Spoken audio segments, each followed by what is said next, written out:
Hello guys, welcome to our channel. आप लोगों का हमारे चैनल में हार्दिक स्वागत है। आइए देखिए, हम लोग आज आम के टिकोरे का अचार बनाने चलते हैं। आम का टिकोरा मैंने लिया है 1 किलो के लगभग, जो कि मैंने 1.25 किलो के लगभग लाई थी। उसमें मैं आम का गुरमा भी बनाऊंगी, आम का डाल करके कद्दू का सब्जी भी बनाऊंगी। तो 1 पाव के लगभग तो मैंने निकाल दिया। 1 किलो आम और 4 करेले का अचार मैं बना करके दिखा रही हूँ। इतना ही मैं बनाऊंगी। टिकोरे वाला आम है, यही हमारे पास अवेलेबल था, यही हमारे मार्केट में मिला, यही मैं लेके आई हूँ। तो देखिए, मैंने उसको धो करके अच्छे से काट लिया। काटने के बाद भी मैंने धो लिया अच्छे से, क्योंकि इसमें से थोड़ी बहुत कालिख निकलती है। तो हमारी माँ काटने के बाद ही धोती थी, क्योंकि कहती थी कि इसमें से जो कालिख होता है निकल जाए। कहते हैं इसके बीज के बराबर जितना हम आम काटते हैं और जितना बीज है उतना ही इसमें नमक डाला जाता है। मेजरमेंट इसका यही होता है।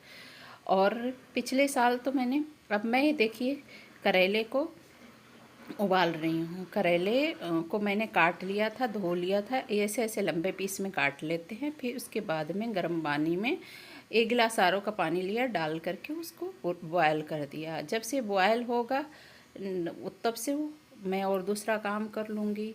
और देखिए ये उबल रहा है, और आर ओ के पानी में मैंने उबाला है, क्योंकि आर ओ के पानी में उबाल देंगे तो जब हल्का सा हाथ, देखिए इसमें हाथ जैसे टूटने लगा हल्का सा, तब इसको हम निकालेंगे। अब इसको निकाल करके छान लेंगे, छान के एक साइड में रख देंगे। ये पानी जो है हमें फेंकना नहीं है। अभी मैं अपने बच्चे को दूंगी, वो हमारा बच्चा पी जाएगा, क्योंकि इस तरीके से इसमें नमक भी हल्का पड़ा है, तो बच्चा आराम से पी लेगा। इसकी बहुत टेस्टी अचार होता है। तो देखिए गिलास का पानी वो अपने आप ही ले लेगा, देखना, ले करके पी लेगा।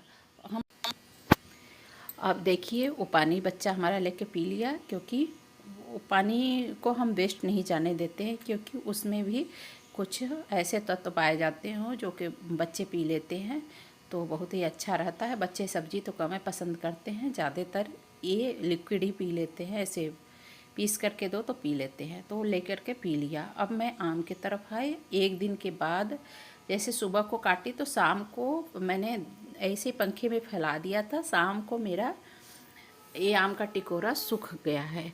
और फिर इसके बाद में इसमें नमक ले लेंगे। 1 किलो में 100 ग्राम से थोड़ा सा कम नमक है, जैसे कि 75 ग्राम मान लो नमक है। और हल्दी 2-3 चम्मच डाल करके चला दी। इसको क्या है कि चम्मच से नहीं चलाया जाता, हाथ से मिलाया जाता है। इसके एक एक कोने में नमक लग जाना चाहिए और हल्दी लग जाना चाहिए, जिससे बिगड़ता नहीं है। फिर इसको मैं पंखे में ही सुखा रही हूँ, क्योंकि हमारे यहाँ बंदर बहुत आते हैं, तो मैं बंदर के चलते छत पे कोई चीज़ सुखा नहीं सकती। ये बंदर के चलते मैं छत पे नहीं सुखा सकती। एक दिन मैंने इसको नीचे ही सुखा करके तो हल्दी नमक चढ़ा दिया पंखे में ही। अब देखिए मैंने जीरा लिया 25 ग्राम, 20 ग्राम के लगभग। और कलौजी का मसाला सिर्फ 10 ग्राम रहेगा, क्योंकि कलौजी अधिकतर चख के तब डाला करिए, क्योंकि एक बार कलौजी मैंने डाल दिया था। ऐसा हमारे साथ इतने दिनों की ज़िंदगी में 2 बार हो गया। ये कलौजी कड़वी आ जाती है, पैकेट में भी कड़वी आ जा रही है। लोग उसमें न पता क्या डाल के भर दे रहे हैं। तो कलौजी को पहले अपने चीख लिया करिए। उसको डाल करके हाथ हाथ में ले करके पहले चख लेते हैं कि कलौजी है कि नहीं है, तभी कलौजी डालिए, नहीं तो कभी कभी कड़वी भी होती है कलौजी। तो 10 ग्राम ही इसमें कलौजी रहेगा। और सौंफ, मेथी, जीरा, अजवाइन, और अजवाइन भी थोड़ी कम रहती है, सौंफ ज़्यादा मात्रा में रहती है, मेथी रहती है 20 ग्राम के लगभग मेथी है। और सबसे ज़्यादा सौंफ रहती है, 25 ग्राम सौंफ है। और वही 20 ग्राम जीरा है, 20 ग्राम मेथी है, 20 ग्राम और 15 ग्राम अजवाइन है, 10 ग्राम कलौची है। इस तरीके से मेजरमेंट में बनाई हूँ। धनिया भी 10-15 ग्राम ले ली हूँ।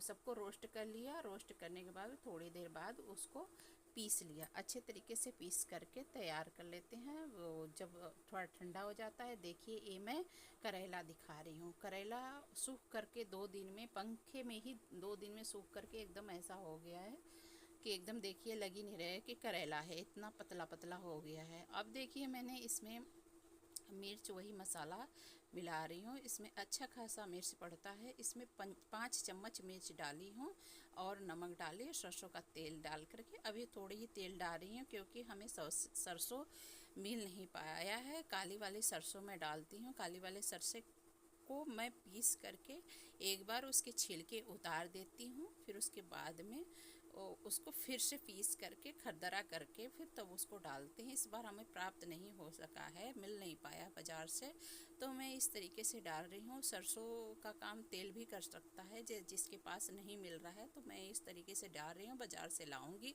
इसको भी जल्दी से नहीं खाना है क्योंकि मेरे देखिए मैंने ठंडे में मिर्च का अचार भी डाली थी और आम का अचार हमारा 2 साल पहले का पड़ा हुआ है। इस तरीके से बनाते हैं तो 2 साल पहले 2 साल तक भी इसको खा सकते हैं। पिछले साल मैंने अचार बनाई नहीं थी, जो कि पंखे में ही मैं बनाई थी। एक दिन सिर्फ पंखे की धूप में मैंने रामखेड़ा के आम का बनाई थी, जो कि मेरा 3 साल अचार चला है। ये तीसरा साल है।